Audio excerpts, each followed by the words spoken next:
So ಇನ್ನೊಂದು ವಿಚಾರ ಈಗ ನೀವು ಕೂಡ ನೋಡಿರ್ತೀರ ಹೇಳಿದ್ರಿ ನೀವು ಅಂದರೆ ಯಾವುದೇ ಒಂದು ಸಂಸಾರದಲ್ಲಿ ನಾವು ಎಂಟ್ರಿ ಆಗಬಾರ್ದು ಅನ್ನೋ ಥರ. ಸೊ ವಿಜಯಲಕ್ಷ್ಮಿ ಅವ್ರ ದರ್ಶನ್ ಅವರು ಪ್ರಕರಣದಲ್ಲಿ ವಿಜಯಲಕ್ಷ್ಮಿ ಅವರು ಬೇರೆ ಯಾರು ಅಂದರೆ ಎಲ್ಲರೂ ಮಾತಾಡೋದೇ ಬೇರೆ ಯಾರಾದರೂ ಹೆಣ್ಮಗಳಾಗಿದ್ರೆ ಇಷ್ಟೊತ್ತಿಗೆ ಅವ್ರು ಬಿಟ್ಟು ಹೋಗ್ತಿದ್ರು. ಅಷ್ಟು ಇದು ನಮ್ಮ ಭಾರತೀಯ ಹೆಣ್ಮಕ್ಳು ಸಂಸ್ಕೃತಿ, ಇದು ನಮ್ಮ ಕರ್ನಾಟಕದ ಹೆಣ್ಮಕ್ಳು ಸಂಸ್ಕೃತಿ. ಅವ್ರು ನೋಡಿ ಎಷ್ಟೇ ಸಮಸ್ಯೆ ಎಷ್ಟೇ ಕಷ್ಟ ಸುಖ ಬಂದರೂ ಬಿಟ್ಟು ಹೋಗಿಲ್ಲ, ಟಿಲ್ ಸಪೋರ್ಟ್ ಮಾಡ್ತಾ ಈಗಲೂ ಕೂಡ ಜೈಲಿಗೆ ಹೋಗ್ತಾರೆ. ಅವಾಗ ಅವ್ರಿಗೇನು ಬೇಕೆಲ್ಲ ಇದು ಮಾಡ್ತಾರೆ ಅಂತ. ಸೊ ಅವ್ರು ನೋಡಿದ್ರೆ ಏನು ಅನ್ಸುತ್ತೆ ಅಂತ. ವಿಜಯಲಕ್ಷ್ಮಿ ಅವರು ದರ್ಶನ್ ಅವ್ರು ಹೀರೋ ಆದ್ಮೇಲೆ ಅವ್ರ ಲೈಫಲ್ಲಿ ಬಂದವರಲ್ಲ. ಹೌದು ಝೀರೋ ಇಂದ ಬಂದು ತನ್ನ ಪತಿನ ಹೀರೋ ಮಾಡಿದಂತ ಮಹಿಳೆ ಅವರು. ಹೌದು ಪ್ರತಿಯೊಂದು ಕಷ್ಟದಲ್ಲೂ ನಿಂತಿದ್ದಾರೆ. ಹ್ಮ್. ಪ್ರತಿಯೊಂದು ಹೆಜ್ಜೆಯಲ್ಲೂ ಅವ್ರ ಸಕ್ಸಸ್ ಅಲ್ಲೂ ನಿಂತಿದ್ದಾರೆ, ಫೇಲ್ಯೂರ್ಸ್ ಅಲ್ಲೂ ನಿಂತಿದ್ದಾರೆ, ಅವರ ಒಂದು ಬ್ಯಾಡ್ ಟೈಮ್ ಅಲ್ಲೂ ಸಹ ನಿಂತಿದ್ದಾರೆ ಈಗ. ಹೌದು ಸೊ ಆ ಮಹಿಳೆಗೆ ನಾನು ನಿಜವಾಗ್ಲೂ ಆಟ್ಸ್ ಆಫ್ ಅಂತ ಹೇಳ್ಬೋದು. ಹ್ಮ್. ಬಿಕಾಸ್ ಎಷ್ಟೆಷ್ಟೋ ವಿಚಾರಗಳಲ್ಲಿ ಗಂಡಂದ್ರು ಬಿಟ್ಟು ಹೋಗ್ಬಿಡ್ತಾರೆ, ಬೇರೆ ಹೆಣ್ಮಕ್ಳ ಸವಾಸ ಆದ್ರೂ ಆಯಮ್ಮ ಹ್ಮ್. ಇಲ್ಲ ನನ್ನ ಸಂಸಾರನ ಸರಿ ಮಾಡ್ಕೊಳ್ಬೇಕು, ನನ್ನ ಗಂಡನ ಸರಿ ಮಾಡ್ಕೊಳ್ಬೇಕು, ನನ್ನ ಕುಟುಂಬನ ಉಳಿಸ್ಕೊಳ್ಬೇಕು ಅಂತ ಹೇಳಿ ಯಾವೊಂದು ಮಹಿಳೆನೂ ಇನ್ನೊಂದು ಸಂಬಂಧ ಇಟ್ಕೊಂಡು ಇಂಥ ಒಂದು ಪ್ರಕರಣದಲ್ಲಿ ಭಾಗಿಯಾದಾಗ ಯಾರು ಹೋಗ್ತಾರೆ ಹೇಳಿ? ಹೌದು. ಯಾರು ಹೋಗ್ತಾರೆ ಅವ್ರನ್ನ ಕಾಪಾಡಕ್ಕೆ? ಹ್ಮ್ ಹ್ಮ್ ನಾನಿದ್ದೀನಿ, ನೀನ್ ಧೈರ್ಯವಾಗಿರು ಅಂತ ಹೇಳಿ ಆ ಮಹಿಳೆ ನಿಂತಿದ್ದಾರೆ ಅಂತ ಅಂದ್ರೆ seriously we have to say hats off for her. ಹೌದು ಒಬ್ರು ಕಮಿಷನರು ಪವಿತ್ರನೇನೋ ಒಂದು ಕಂಪ್ಲೇಂಟ್ ಅಲ್ಲಿ ಸೆಕೆಂಡ್ ವೈಫ್ ಅಂತ ಏನೋ ಹಾಕಿದಕ್ಕೆ ಹೋರಾಟ ಮಾಡಿದಂತ ಮಹಿಳೆ. ಹೌದು. ನಾನ್ ಬದುಕಿದ್ದೋಗ ಅವ್ರದ್ದು ಒಂದೇ ಅಜೆಂಡಾ, ಹ್ಮ್. ನಾನು ನನ್ನ ಮಗ ಇರೋವರ್ಗುನು ಬೇರೆ ಆ ಪ್ಲೇಸ್ಗೆ ಸಾಧ್ಯ ಇಲ್ಲ. ಹ್ಮ್ ಇಲ್ಲ ಆತರ ಆಯ್ತಾ, ಡಿವೋರ್ಸ್ ಕೊಟ್ಟು ಆದ್ಮೇಲೆ ಹ್ಮ್ ಅಲ್ಲಿವರೆಗೂ ಅವ್ರು ಬಿಟ್ಕೊಡಕ್ ಚಾನ್ಸೇ ಇಲ್ಲ ಹೌದು ಬಿಡಿ, ಹ್ಮ್ ಬಿಟ್ಕೊಡಕ್ ಚಾನ್ಸೇ ಇಲ್ಲ. ಅಂಡ್ ಈ ವಿಜಯಲಕ್ಷ್ಮಿ ಅವ್ರ ಬಗ್ಗೆ ಹೇಳಿದಾಗ ಒಂದು ಇತ್ತೀಚೆಗೆ ನಾನು ಬಂದ್ಮೇಲೆ ಗಮನಿಸಿದ್ದು ಸೋಷಿಯಲ್ ಮೀಡಿಯಾದಲ್ಲಿ ಯಾರಾದ್ರು ಇನ್ನೊಬ್ರು ನಟ ಅವ್ರ ಜೊತೆ ಓಡಾಡ್ತಾರಲ್ವಾ, ಧನ್ವೀರ್. ಅಲ್ಲ ಧನ್ವೀರ್ ಅಲ್ವಾ, ಧನ್ವೀರ್ ಬಗ್ಗೆ ಕೆಟ್ಟದಾಗಿ ಅಪಪ್ರಚಾರ ಮಾಡ್ತಾರೆ. ತಮ್ಮ ಹ್ಮ್ ಒಂದು ಬ್ರದರ್ ತರ ಒಂದು ಮಾರಲ್ ಸಪೋರ್ಟ್ಗೆ ಜೊತೆಯಾಗಿ ನಿಂತಿರೋದು. ಹೌದು ಸಂಬಂಧಗಳು ಯಾರಗ್ ಬೆರೆಸ್ಬೇಕು ಅನ್ನೋದು ಬೇಡವಾ? ಹ್ಮ್ ಹ್ಮ್ ಅಂಡ್ ಅವ್ರು ಎಲ್ಲೋ ಟ್ರಿಪ್ ಹೋದ್ರೆ ಫೋಟೋಸ್ ಹಾಕೊಂಡ್ರೆ ಗಂಡ ಜೈಲಲ್ಲಿ ಇದ್ದಾರೆ, ಹ್ಮ್. ಇವ್ರು ಈ ತರ ಓಡಾಡ್ತಾರೆ ಅಂದ್ರೆ ಅವ್ರು ಏನೋ ತಪ್ಪು ಮಾಡಿದಾರೆ ಅಂದ್ರೆ ಇವ್ರು ರೂಮ್ ಅಲ್ಲಿ 4 ಗೋಡೆ ಮಧ್ಯೆ ಕುತ್ಕೊಂಡು ಹ್ಮ್. ಮೆಂಟಲಿ ಡಿಪ್ರೆಷನ್ಗೆ ಹೋಗಿ ಕೊರ್ಕೊಂಡಿರ್ಬೇಕಾ? ಹ್ಮ್. ಶಿ ಹ್ಯಾಸ್ ಟು ಫೈಟ್ ಅಲ್ವಾ? ಹೌದು ಫೈಟ್ ಮಾಡ್ಬೇಕು, ತನ್ನ ಪತಿನ ಉಳಿಸ್ಕೊಬೇಕು, ಹೊರಗಡೆ ಕರ್ಕೊಂಡ್ ಬರ್ಬೇಕು ಅಂದ್ರೆ ಅವ್ರು ಸ್ಟ್ರಾಂಗ್ ಆಗಿರ್ಬೇಕಲ್ವಾ? ಹ್ಮ್ ಅವ್ರು ಸ್ಟ್ರಾಂಗ್ ಆಗಿರಕ್ಕೇನು ನಮಗ್ ಮೆಂಟಲ್ ಪೀಸ್ ಬೇಕು. ಖುಷಿಯಿಂದ ನಾವಿದ್ರೇನೆ ಅಲ್ವಾ ಎಲ್ಲಾನು ಮಾಡೋದಕ್ಕೆ ಸಾಧ್ಯ. ಕರೆಕ್ಟ್ ಸೊ ಆ ಒಂದು ಖುಷಿ ವಾತಾವರಣದಲ್ಲಿ ಅದೇನು ಅವ್ರೇನು ಒಬ್ರೇ ಹೋಗಲ್ಲ, ಅವ್ರ ಮಗ ಜೊತೆ ಇರ್ತಾರೆ ಯಾವಾಗೂನು. ಹ್ಮ್ ಸೊ ಅದ್ರಲ್ಲಿ ಎಷ್ಟು ಕೆಟ್ಟದಾಗೆ ತೇಜೋವಧೆ ಮಾಡ್ತಾರೆ ಅವ್ರನ್ನ, ಹ್ಮ್ ಎಷ್ಟು ಕೆಟ್ಟದಾಗಿ ತೇಜೋವಧೆ ಮಾಡ್ತಾರೆ. ಸೊ ಡೆಫಿನೆಟ್ಲಿ ನಾನು ಹೇಳೋದು, ಯಾವತ್ತಿದ್ರೇನು ದರ್ಶನ್ ಅವ್ರ ಪತ್ನಿ ವಿಜಯಲಕ್ಷ್ಮಿ ಅವರೇ, ಹ್ಮ್. ವಿಜಯಲಕ್ಷ್ಮಿ ಅವರ ಪತಿ ದರ್ಶನ್ ಅವರೇ. ಏನೇ ಬ್ಯಾಡ್ ಟೈಮ್ಸ್ ಬಂದಿರ್ಬೋದು, ಬ್ಯಾಡ್ ಅಲಿಗೇಷನ್ಸ್ ಆಗಿರ್ಬೋದು, ಎಂತ ಪ್ರಕರಣ ಇದ್ರೇನು ಹ್ಮ್. ಅವ್ರಿಬ್ರನ್ನ ದೂರ ಮಾಡಕ್ ಸಾಧ್ಯ ಇಲ್ಲ. ಇವತ್ತಿಗೆ ದರ್ಶನ್ ಅವ್ರು ಯಾವಾಗೇ ಹೊರಗಡೆ ಬಂದ್ರೇನು ಹ್ಮ್. ಅವ್ರು ನಿಜವಾಗ್ಲೂ ದರ್ಶನ್ ಅವ್ರ ಪತ್ನಿ ವಿಜಯಲಕ್ಷ್ಮಿ ಅವ್ರ ಪಾದ ಎಷ್ಟು ತೊಳೆದಿ ಹ್ಮ್. ಆ ನೀರ್ ಕುಡಿದ್ರೇನೋ ಅವ್ರ ಋಣ ತೀರ್ಸಕ್ ಸಾಧ್ಯ ಇಲ್ಲ. ಹ್ಮ್. ಸೊ ಆ ಮಹಿಳೆಗೆ ಯಾವತ್ತೂ ಎಲ್ಲ ಅಭಿಮಾನಿಗಳು, ದರ್ಶನ್ ಅವ್ರ ಅಭಿಮಾನಿಗಳು ಥ್ಯಾಂಕ್ಫುಲ್ ಆಗಿರ್ತಾರೆ. ಓಕೆ. ಸೊ ನಿಮ್ಗೇನು ಆ ಟೈಮಲ್ಲಿ ಅವ್ರನ್ನ ನೋಡೋದಕ್ಕೆ ಅಂದ್ರೆ ಏನೋ ಚಾನ್ಸ್ ಇತ್ತ? ಕೋರ್ಟಲ್ಲಿ ಆಗಿರ್ಬೋದು, ಜೈಲಲ್ಲಿ ಆಗಿರ್ಬೋದು, ಯಾರನ್ನ ದರ್ಶನ್ ಅವ್ರನ್ನ? ನಾವ್ VC ಕೋರ್ಟ್ ಅಲ್ಲಿ ನೋಡ್ತಾ ಇದ್ರಿ ಅಂದ್ರೆ Okay. ಅವ್ರ ಕೇಸಸ್ ಬಂದಾಗ ಈ ತರ ಒಂದು ಹಾಲ್, ಅದು ಹ್ಮ್. ಹಾಲ್ ಅಲ್ಲಿ ಇಲ್ಲೊಂದು ಸಿಸ್ಟಮ್ ಇಟ್ಟಿರ್ತಾರೆ, ಇದು ಡೋರು. ಹ್ಮ್. ಯಾರೇ ಆಗ್ಲಿ, ಯಾರ ಕೇಸಸ್ ಇರ್ಲಿ ಅಲ್ಲಿ ಕಾಣಿಸುತ್ತೆ ಸಿಸ್ಟಮ್ ಅಲ್ಲಿ ಎಲ್ಲಾರು. ಸೊ ಆ ಮೂಮೆಂಟ್ ಅಲ್ಲಿ ನೋಡಿದಿರಿ. ಓಕೆ.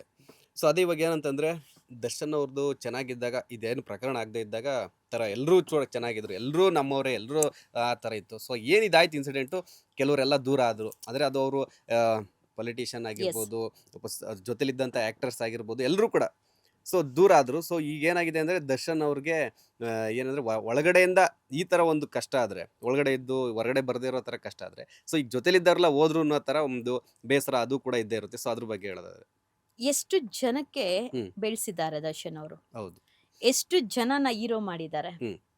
ಯಾವತ್ತೂ ಅಷ್ಟೇ ಪ್ರೊಡ್ಯೂಸರ್ಗೆ ಗೌರವ ಕೊಡಿ ಅಂತ ಹೇಳ್ಕೊಡ್ತಾ ಇದ್ದವರು, ನಮ್ಮ ಕಲೆಗೆ ನಮ್ಮ ವೃತ್ತಿಗೆ ಗೌರವ ಕೊಡಿ ಅಂತ ಹೇಳ್ತಾ ಇದ್ದವರು, ಹ್ಮ್. ಅಮ್ಮ ಅಂತ ಕರೀತಾ ಇದ್ದವರು, ಹೌದು. ಎಂತೆಂತವ್ರ ಜನಕ್ಕೂ ರಾಜಕೀಯ ಪಕ್ಷದವ್ರಿಗೆ ಎಲ್ಲರಿಗೂ ವಿನ್ ಆಗೋದಕ್ಕೆ ಸಪೋರ್ಟ್ ಮಾಡಿರೋಂಥವ್ರು, ಪ್ರಚಾರ ಕೊಟ್ಟು. ಹೌದು ಅದೊಂದು ಇತಿಹಾಸನೇ ಇದೆ. ಹ್ಮ್. ಅಂಡ್ ಇವರೆಲ್ಲ ಬಳಸ್ಕೊಂಡು ಈ ವ್ಯಕ್ತಿನ ಕೆಟ್ಟ ಸಮಯ ಬಂದೋಗ, ನಿಮ್ಗೆ ಅದೇ ಕೆಟ್ಟ ಸಮಯ ಬಂದಿದ್ರೆ ದರ್ಶನ್ ಅವ್ರು ಬಿಡ್ತಾ ಇದ್ರಾ? ಹೌದು ಯಾರ್ಯಾರು ನಮ್ಮ ಅಣ್ಣ, ನಮ್ಮ ಬಾಸು, ನನ್ನ ಮಗ ಅಂತೆಲ್ಲ ಇದ್ರಲ್ಲ, ಹ್ಮ್ ಹ್ಮ್ ಅವರೆಲ್ಲ ಇವತ್ತು ಬದುಕಿದ್ದು ಸತ್ತಂತಿದ್ದಾರೆ. ಹ್ಮ್ ಆದಷ್ಟು ಬೇಗ ಈ ಪ್ರಕರಣದಿಂದ ಹೊರಗಡೆ ಬರ್ಲಿ ಅಂತೇಳಿ. ಯಾಕೆ ಪರಪ್ ನಗರ ದೂರ ಇಲ್ಲ, ಹೌದು ಹೋಗಿ ಒಂದು ವಿಸಿಟ್ ಮಾಡ್ಕೊಂಡ್ ಬಂದ್ರೆ ಏನು? ಯಾಕೆ ಅದು ಜೈಲು? ಅಯ್ಯೋ ಜೈಲ್ ಹತ್ರ ಹೋಗ್ಬಾರ್ದು ಅಂತನಾ? ಹ್ಮ್ ಅದು ಕೃಷ್ಣನ ಜನ್ಮಸ್ಥಳ. ಪರಪ್ ನಗರ ಜೈಲಲ್ಲೇ ಕೃಷ್ಣ ಜನ್ಮ ತಾಳಿದಂತದ್ದು, ಹೌದು ಕೃಷ್ಣನ ಜನ್ಮಸ್ಥಳ. ಹೋದವರೆಲ್ಲ ಇವತ್ತು ರಾಜ್ಯನ ಆಳ್ತಾ ಇದಾರೆ, ಹ್ಮ್ ಕೇಂದ್ರನ ಆಳ್ತಾ ಇದಾರೆ. ಜೈಲ್ಗೆ ಹೋಗಿ ಬಂದವ್ರು ಯಾರಾದ್ರೂ ಕೆಳಗೆ ಹೋಗಿದಾರಾ? ಇನ್ನು ಮೇಲೆ ಹತ್ತಿದ್ದಾರೆ ಹ್ಮ್, ಹೊರತು ಅವರ ಫ್ಯೂಚರೇ ಬದಲಾಗಿದೆ ಹೊರತು ಏನೂ ಆಗಿಲ್ಲ. ಬಟ್ ಇವತ್ತು ಎಷ್ಟು ಜನ ಹೋಗಿ ನೋಡಕ್ ಹೋದ್ರಿ?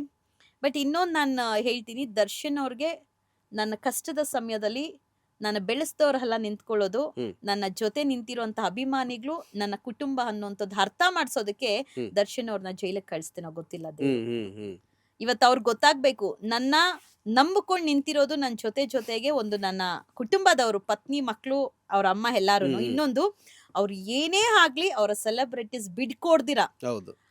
ಅವ್ರು ಏನ್ ಕಟ್ಟಿದ್ದಾರೆ ಡಿ ಬಾಸ್ ಕಿಂಗ್ಡಮ್ ಅನ್ನೋದು ಹೋಗ್ಬಾರ್ದು ಅನ್ನೋದಕ್ಕೆ ಅವ್ರು ಎಷ್ಟೆಷ್ಟು ಅವ್ರ ಮೇಲೇನು ಕಂಪ್ಲೇಂಟ್ಸ್ ಆಯ್ತು, ಅಭಿಮಾನಿಗಳ ಹೌದು, ಮೇಲೇನು. ಹೌದು. ಕರ್ಕೊಂಡೋಗಿ ಜೈಲಲ್ಲಿ ಕೂರಿಸಿದ್ರು, ಹ್ಮ್. ಸ್ಟೇಷನ್ಗೆ ಹಾಕಿದ್ರು, ಏನೇನ್ ಮಾಡಿ, ಬಟ್ ಸ್ಟಿಲ್ ಬಿಟ್ಕೊಟ್ರ? ಹ್ಮ್. ಇಲ್ಲ. ದರ್ಶನ್ ಅವರು ಬದ್ಲಾಗಿದ್ದಾರೆ, ಬದ್ಲಾಗ್ಬೇಕು ಸಹ. ಹ್ಮ್. ಮತ್ತೆ ಆ ಹೆಣ್ಣಿನ ಸವಾಸ ಮಾಡಿ ಹ್ಮ್. ಮತ್ತೆ ಏನಾದ್ರೂ ಅವರು ತಪ್ಪು ಮಾಡ್ಕೊಂಡ್ರೆ ಮುಗೀತು. ಹ್ಮ್. ನನ್ನ ಕುಟುಂಬ, ನನ್ನ ಸಿನಿಮಾ ಇಲ್ಲ ರಾಜಕೀಯನೋ ಏನೋ ಅನ್ಕೊಂಡು ಬದ್ಲಾಗಿ ಬರ್ಬೇಕು. ಓಕೆ. ಈಗ ಅರ್ಥ ಆಗಿರುತ್ತೆ ಅವ್ರಿಗೆ ಫ್ಯಾಮಿಲಿ ಅಂದ್ರೆ ಏನು, ಹ್ಮ್.